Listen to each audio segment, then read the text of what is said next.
What's good, people? This is Sam O'Reilly with the Fight Talk podcast in association with Round 8. Myself and James Lupton are delighted to be joined this evening by Don Charles. Don, how are you? I'm very well, thank you. Very good.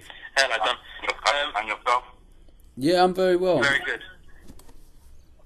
Very good. I just wanted to start this evening, Don, about one of your fighters, Frank Buglioni, obviously British light heavyweight champion. After that fight with Jose Burton, fantastic fight, fantastic win. There's been talk of a rematch for that and other opponents thrown in the hat. Is there any sort of movement on his next fight? In relation to a rematch with Burton? In Burton or other opponents. I mean, I think Burton wanted a rematch, obviously. I think Frank himself tweeted a little while ago the money wasn't right at the time, but there's speculation of other opponents, etc. Yeah, naturally, when you win any title, you've got to defend it. We're entitled to two voluntary defences. Frank's not due to have a mandatory challenger till September, so we've got till September to fight a mandatory challenger. Yeah. So that's the position we're in at the moment. So I believe we're going to exercise our rights by having a voluntary, two voluntaries prior to fighting, defending against a mandatory fighter. So that sounds like Frank has definitely got his eyes on winning it outright, the British title. Yeah, that's his wish. When we first started working together, he said one of his wish is to win the British title and defend it outright. But things change all the time in boxing. That's what the fighter wants to do. That's what I believe he should do. But in this industry, things change all the time. So, yeah, if an opportunity came, we examine it. If it feels and looks right for my fighter, we will, collectively we have a fantastic team around Frank Buglioni, so we will collectively discuss everything, and if it's good for the fight, then we'll go for it. But naturally, like I said, he's won this title, and we will. There is no rush, there is no rush.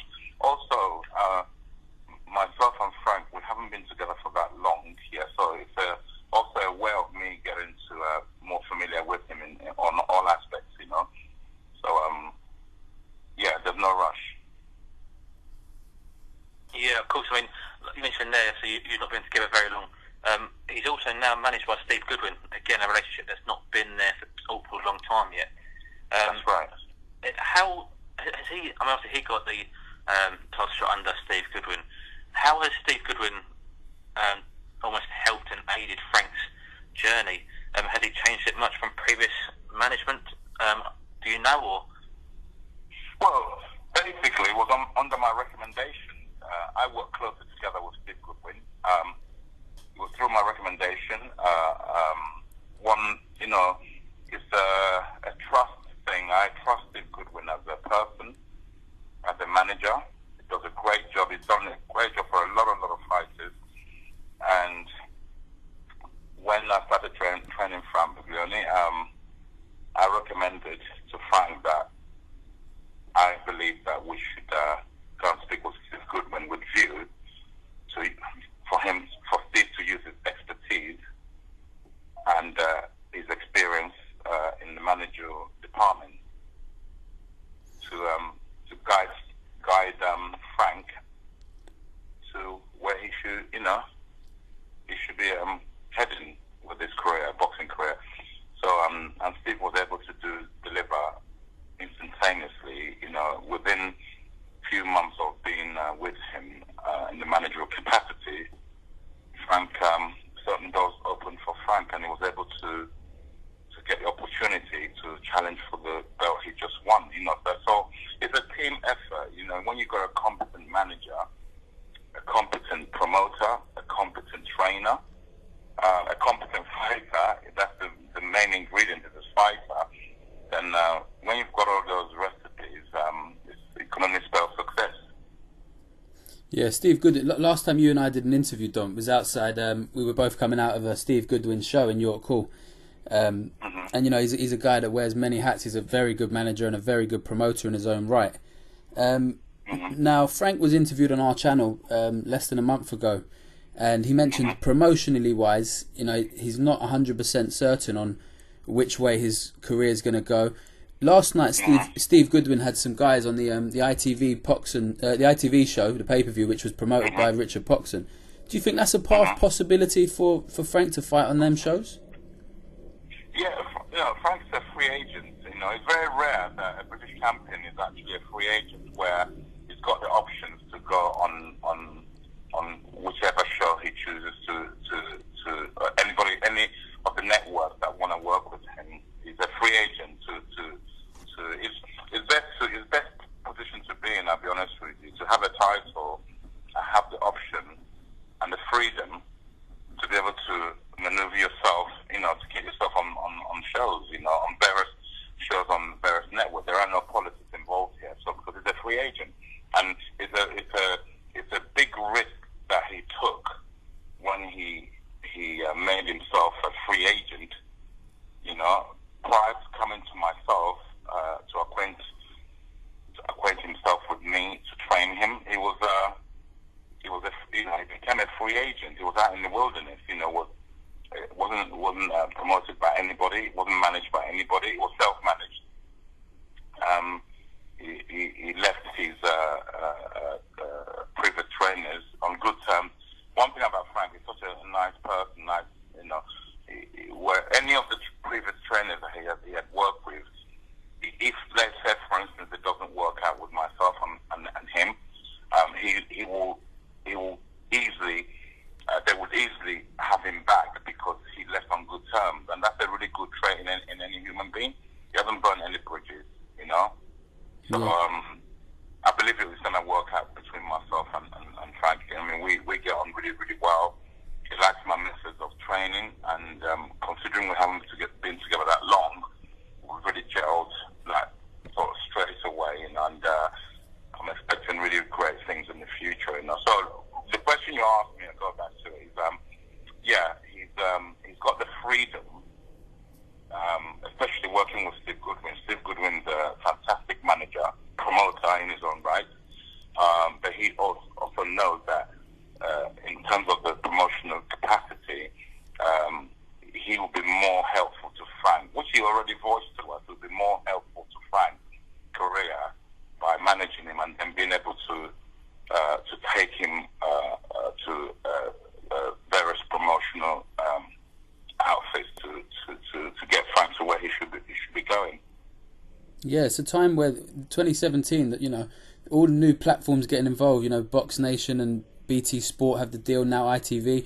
So there's many options, and as you say, he's in a very lucky position that he's a British champion who commanding big fights, and he could, wherever the money and the right opportunity takes him. So he's in a good position. I mean, yeah, that's more or less what the youth banks have done as well. The same sort of template where they haven't signed any long-term deals with any networks. Maybe the ITV thing will be a wise thing for them to stick around, especially after they got a magnificent victory last night. I should imagine all is well in the sense that they'll prolong whatever agreement they've got with ITV. They'll stick around and maybe build his career on that platform. That's it. It's a really good position to be in, where, you know, you're able to move your service, apply your trade. You know, all these like I said, all of a sudden we've got all these networks. You know, suddenly we're sport for choice, really. Definitely, and it's all exposure as well. It's all good exposure for the fighters themselves as well. Yeah. Another guy you train, also managed by Steve Goodwin, is probably who you're most well known for training, is Dereck Chisora. Same with Dereck. That's right. I mean, is that again with Steve Goodwin? Was that under your recommendation as well? Most definitely. Steve will tell you himself. I work closely together with Steve. When Steve came into the boxing industry, I was quite instrumental personally in advising him accordingly on who's who, and I'm really proud of him because I was a consultant initially, and you know, when happy because considering he's only been involved in the last, this year will make it the 6th year Goodwin promotion has started trading. In 6 years, what he has gone on to do as a promoter, and now a manager of many, many fighters is remarkable. A great achievement, and like I said, I was very instrumental in the beginning of the outfit, promotional outfit being set up. It gives me great pleasure to see that he's doing so well, hence why I'm taking all these fighters for him, because I believe he can do the job. To say, can you help me to guide these guys? I'm a trainer. That's what I specialize in. I think a lot of people make mistakes where they want to do everything. They want to manage. They want to train. They want to do this. I carry on doing what I'm doing as a trainer, and I have full 3,000% confidence that Steve Goodwin is acting in the best interest of my fighters and myself. So therefore, that's why I will always take my fighters to him to say, you do what you do best, and I'll do what I do best, and that's the relationship I have with him. I must admit, I didn't know the extent of the relationship between yourself and Steve. I think it speaks volumes, to be honest with you. I've had a few dealings with Steve, and he just comes across, him and his whole team, as genuinely good people, and they look out for their fighters and stuff. So it makes perfect sense that you'd have a relationship like that with him and recommend your fighters to him.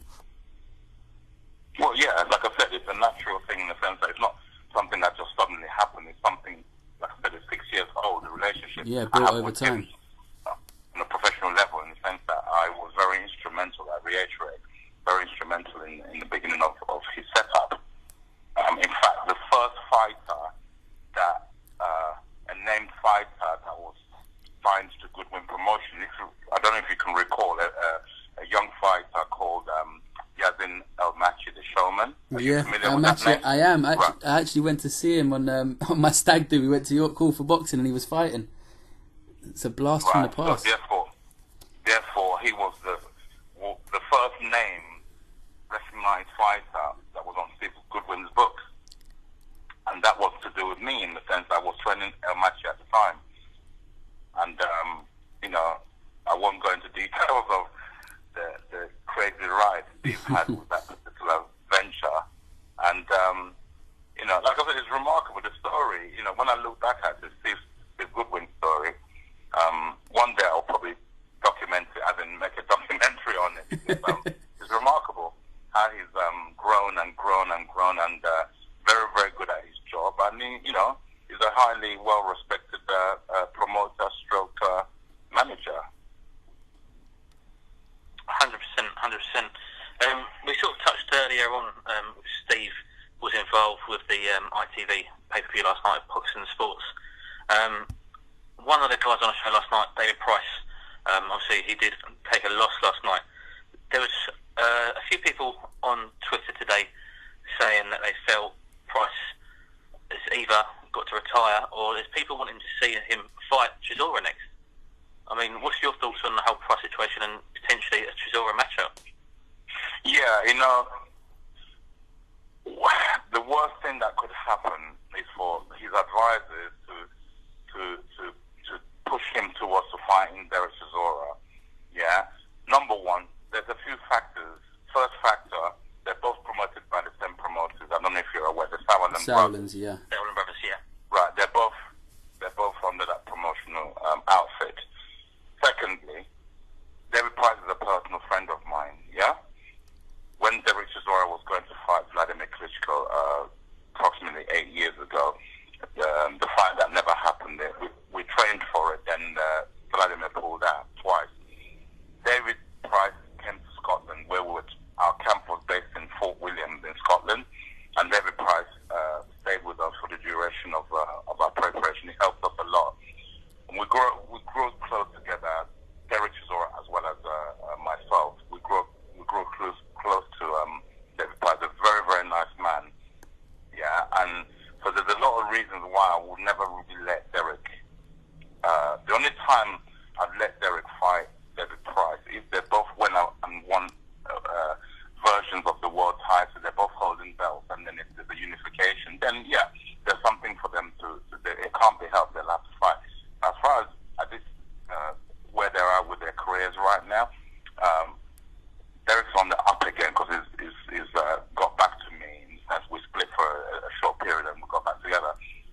up, and I don't believe David Price people. I don't know who would suggest that. If it's the media, fair enough, I forgive them. But in terms of whether it's a promoter or trainer, I think they should remove that thought from their head. It's not going to happen. And like I said, for a few reasons, I think I've given my reasons. Definitely. And I wouldn't like to say that's not the ideal fight for David Price to go into straight away after a loss he had last night. I'd like to think it's not the end of him, because he's got so much to give, that man. He really has. Alright. Obviously there's something missing. He has to go back to the drawing board and look at everything to ascertain. I don't think he should end his career from such a loss, and he's still a young man. I think he should really look at things, look at himself, and say, right, if he turns around and says, you know what, I don't want to do this anymore, fair enough, yeah. But if he's looking on an honest opinion and advice, I think he should lick his wounds, forget what all the negative people are saying or might be saying, yeah, and dust himself up. This is a fight, you know. It's a fight. Somebody's going to lose, somebody's going to win. He was doing very well, as usual. Every time he's been beaten, he's been doing well. Yeah? It's not like he's gone in there and he's getting knocked cold out. It's not like he's gone in there and he's getting beaten up, then he loses. He's actually been on top. Right? On all his losses, you can't watch them, he has been on top.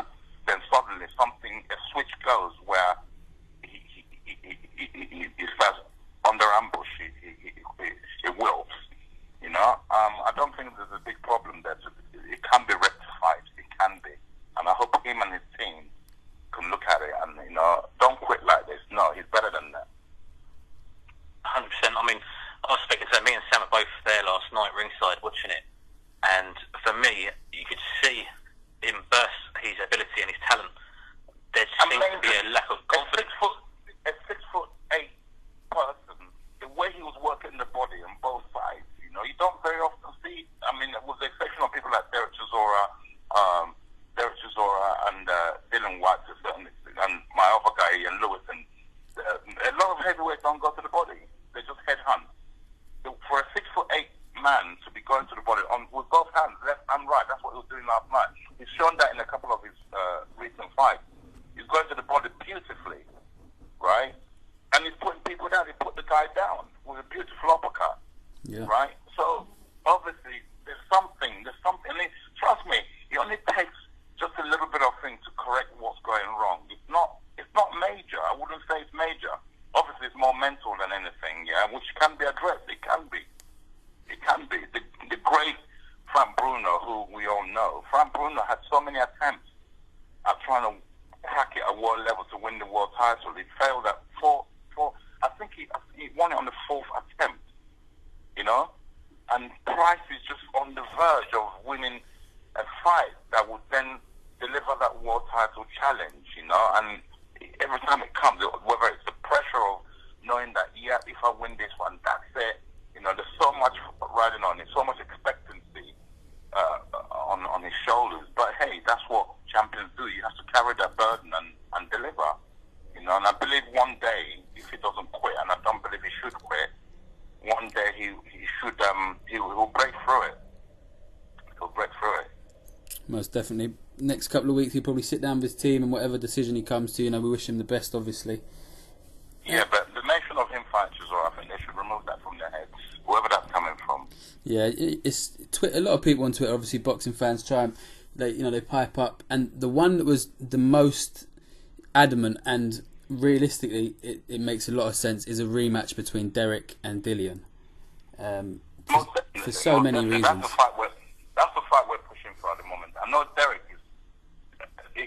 won't leave me alone. He calls me morning, day and night. Yeah, I want that fight. Well, listen, I'm not a promoter. Talk to your promoters. Talk to Goodwin, and let them talk to Dylan's people, and let's get it on. I mean, it's the most obvious fight. I'm not being funny. It's the most obvious fight to happen. Why they're stalling, I don't know. Why they're stalling, I don't know. I mean, it was supposed to be an eliminator for the world title. Being that it was such a close fought fight, the promoters should say, let's make it a final eliminator for a legitimate world title. Then I think the promoters obviously got a great part to play in this. I think it has to come from the promoters involved, to make it happen. I mean, if anyone can, Eddie can. That sounds quite good, actually. If anyone can, Eddie can. I think you'll like that. So, I mean, a man like Eddie, well, Eddie can make that happen. I mean, it takes money to make things happen, and I think that fight, if it was to materialize, will generate quite a lot of income for all concerned. Yeah, of course. So I don't see it's a no-brainer, really. It's a no-brainer. Why, it should happen now. Yeah, it should happen now. In the next few months, while it's still hot. Have you watched it back, Don? Have you watched it back? I've watched. Yeah, of course, it's my duty to watch it back to see what we did right and what we did wrong. Do you believe the decision was correct? No. Every time I watch it, okay, of course I'm going to be biased and say I think we shaded it. But in truth, honestly, I said it on the night of the fight, even before watching it back on one of the networks. IFL interviewed me, James Hilder, and I said, look, I haven't even watched it back, but a draw would have been the right result, and I still stand on that. A draw, I don't think either party didn't deserve to be called a loser that night, and nor did Dereck Chisora deserve to be called a loser. Nobody lost that fight. It was the right result should have been a draw. Yeah, and then boxing won from the fight. Obviously, the shenanigans in the build-up, and the fight lived up to the hype, and it was a great fight. And I understand completely why a draw would have. I know what you're saying. It's true. In a sense, then they would have sort of had to do it again, wouldn't they? There could have been no pullouts and no reasons. Yeah. Like I said, a draw would have been the right result. And everywhere I go, people who know me, people who don't know me, they're all saying, "Oh, you guys won that fight. You guys won that fight." Whether they're trying to make me feel good or whatever, but I've got my own opinion. I've watched the fight, and like I said, I'm not going to be biased. And it was always going to. Remember, it wasn't our show. It was the Eddie Hearn show. Dylan White is an Eddie Hearn fighter, yeah. And generally, in the history of boxing, if it's that close, it generally sways to the home fighter. So there's nothing different there. But when you look at it overall, yes, it wouldn't have been an outrageous decision if they said Chisora was the winner. People wouldn't have. Dylan White fans would have said, "Oh no, Dylan deserved to win that," But I think there's more people are swaying towards Dereck than there are towards Dylan for that. And if I was Dylan White, I know Dylan very well. He's a very proud man. Yeah, just based on that alone, I mean, it can't be nice everywhere he goes. People are probably saying to him, "Mate, you got lucky there to get that decision." So everybody deserves a bit of luck. It was his time. He got the decision, but in the deepest of his heart, he will know that he didn't win the fight. A draw. I still stand on a draw. Yeah, which again, even at the state where he was announced the winner, declared the winner, I still say he should, if he feels he can beat Dereck Chisora, if I was a Dylan White, to put the record straight. So you know what? Let's do it again. If you really believe you can beat this guy, listen. Nothing gives us any God-given right that in the rematch that we're going to win. I believe that we will, and I believe we will make it conclusive. Yeah, nothing gives us the God-given right that we're going to win the fight. So, but if I was Dylan White, to stop all the how can I put it, doubts or whether it was inconclusive, the type of man that I know he is, he will wake up one morning one of these days and say, "You know what? Let's do it. Let's do it." And I know he's going to train hard for it. He trained hard for the last one. I know we trained hard. We're going to train even harder for this one, should it materialize. You mentioned already, Don, that it was obviously an eliminator for the WBC World title. It was originally scheduled for the British title, that what Dillian White holds. That's right. Obviously, the board then decided to no longer contest for the British title because of the antics, as Sam mentioned in the build-up. How frustrating and how gutting was that for the team with yourselves to not fight for the British? Well, obviously, it takes a little bit of edge to it in terms of because the most prestigious belt in the world is the British title, and it would have been nice being that Dereck already had won it.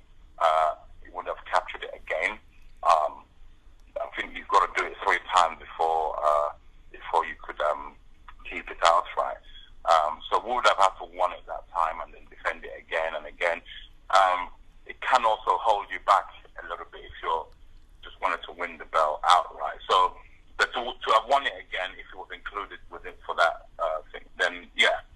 I don't believe that we would have performed any less because it wasn't, the British title wasn't involved. No, I don't think. If you speak to Dylan and speak to Dereck, I don't think they would performed any less because there was no British title at stake. I think that you would have got what you got regardless of what. If that could have been for the WBC belt, and they would have still fought the same way. Do you know what I mean? So I don't believe it, I mean, you kind of subconsciously know, oh damn, there's no belt at the end of this magnificent fight, So that's only gotten part of it. Nobody was awarded it, even the Dylan who won it. I think, did he have an international belt? He did, yeah. He had one. He retained his belt, so. Yeah. Excellent. Well, listen, moving on. Ian Lewis, another one of your fighters. We touched on him briefly. We haven't seen him out for a little while. How's Ian? What's the plans of him? How's he been? Ian's very well, he's a very proud man. Obviously, there was a lot at stake because they were battling not just for the vacant British title, they were battling to who's the king of South London, king of Brixton, and on that occasion, Dylan White was victorious. I didn't believe that Dylan was capable of beating Ian Lewison, but he proved me wrong. He beat Ian Lewison. I pulled Ian out. Nobody gave Ian. Everybody through all the Ian's career is known. He has a reputation for a guy who can't go past 4 rounds because he's knocked everybody out inside 4 rounds. Hence why he's never been past 4 rounds. So it was well documented that he couldn't sustain work a championship fighter. He proved on that occasion that he could. He went 10 rounds. He would have continued and probably completed 12 rounds. I decided to, in the 10th round, I'd seen enough. His work rate was reducing round per round. There was no point, and he sustained a damaged nose. So there's no point really in him carrying on. Hence why I pulled him out. I still believe it was the right decision to pull him out. He's at the moment. I don't know if you're aware. About 3 months prior to him fighting Dylan White, in fact 4 months prior to that fight, he went to China and won an Asian Pan American something belt. He won, which gives him quite a good world ranking.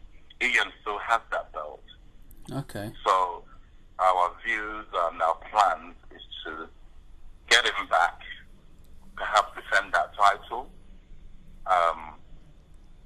successfully, and I believe Sam Sexton is fighting, if I'm not wrong, Gary Cornish for the vacant British title.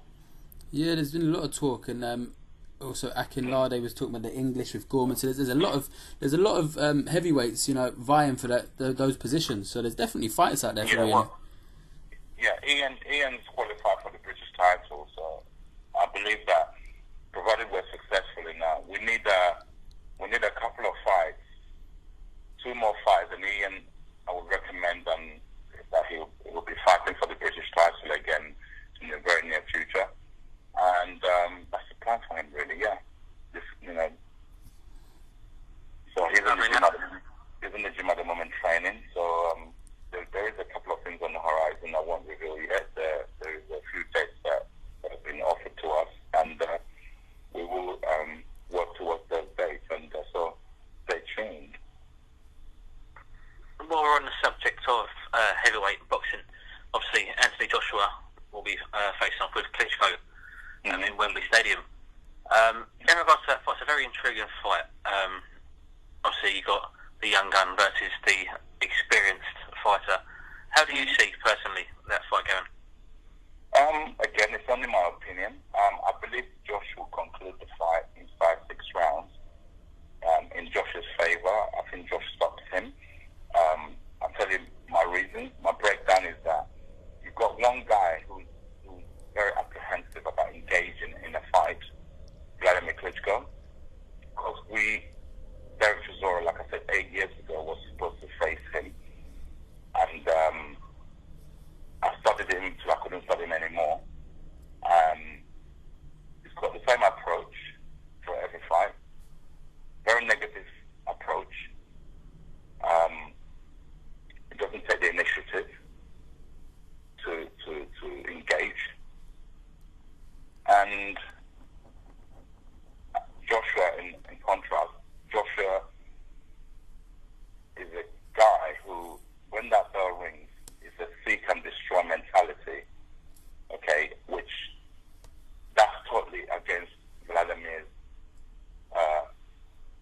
approach. And you know, I really only see one outcome for, and I think it'll be. I've given Vladimir's been a champion, a very good champion. He's reigned for a long till Tyson Fury ended his reign.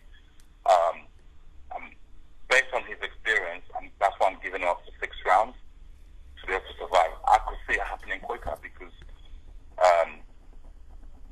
Josh is just too strong, too young, too good, too hungry, and it's his time, you know.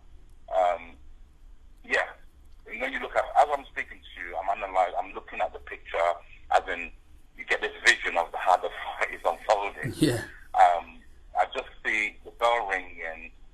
I see Josh taking his time for the first minute, you know, maneuvering around the ring, and the minute the first jab lands, and it will, on like he's demonstrated in the other fights he's had, the minute the first jab lands, you know what Josh is like. Once he's in, and he just, you know, hits too hard. And, you know, Vladimir is a hard puncher as well, but Josh is a double-handed puncher. Yeah, Josh is a double-handed puncher. He attacks with both hands. Incredible hand speed. You know, incredible hand speed. He goes to the body very well as well. He's got left, he throws to the body very, very well. And, yeah, I believe it will be concluded inside 6 rounds in Josh's favour. Brilliant. Well, we've got a couple of quick-fire Twitter questions. We don't want to take up much more of your time. The first one is from Rob. What is your opinion on Haye Bellew? How would you train for Haye if you were Bellew? So I guess what sort of run. If I was Tony Bellew, run. Yeah, because like I said, and I believe that's what he's going to do. If you watch his fight with Stevenson, Superman, yeah. Yeah. Okay, and that's the same tactics he's going to adopt. I don't believe in his. He may very well surprise us, or surprise her, I doubt it, by coming out there and standing toe to toe. Yeah, that's probably the worst thing he could do if I were him. His best way is to run. And don't get me wrong, Bellew can hit. Yeah, Tony can punch. He possesses the punch. Okay, and the only way, this is without, Tony's a friend of ours. When he was an amateur, I was a very big fan of him. He is as an amateur. He was an amateur at the same time as Dereck. He's very close friends with Dereck. Okay, he's a fantastic all-round boxer. He can box. Yeah, got every punch in the book. Yeah, and he can deliver it with power, speed, and accuracy. Yeah. Okay, I'm not sounding negative when I'm talking about how I see the fight with Haye unfolding. Yeah, I've got to a certain degree, I'm a fan of Tony Bellew, the way he fights.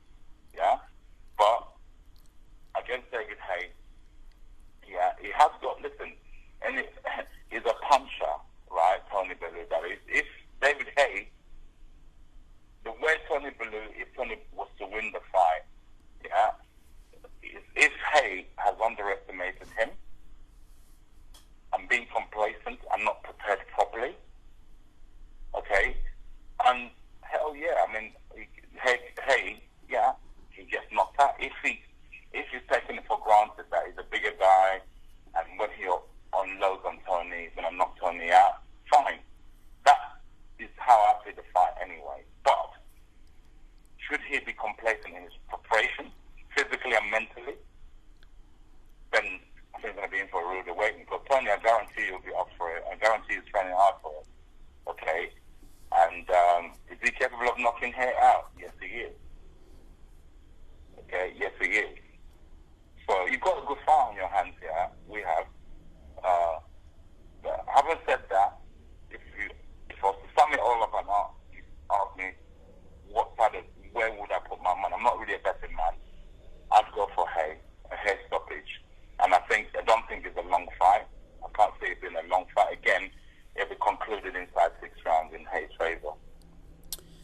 Okay, final question for you.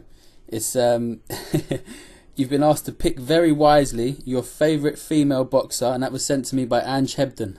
Sorry, my apologies. I didn't quite catch it. It was very faint. The line's very faint at that moment. Ange Hebden wants you to think very wisely and tell us who your favourite female boxer is.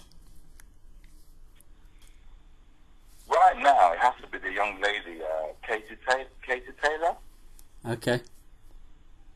Right now, because what I've seen, the way she puts shots together, I'm very impressed. Brilliant. Very impressed. Okay, well listen, Don, we appreciate your time very much.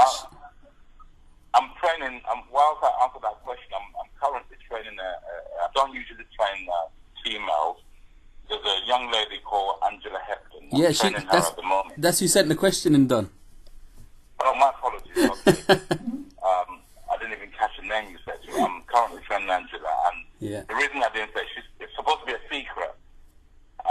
But when she turns over, which we plan to turn her over, she's gonna, I don't usually train women. She's an exception. I've taken it upon myself to train her. She's going to be because she's got a background. She's not just a kickboxing, wasn't she? Kickboxing background, so she's already a seasoned fighter. So to make the transition, I'm looking forward to it. Yeah, definitely. I think she's got a very bright future, and she speaks very well. I've seen her, met her at York Hall, so that's another exciting journey for you. Yeah, definitely. Well, Dom, we've taken up a hell of a lot of your time. We appreciate it immensely. Thank you so much for coming on to the Fight Talk podcast.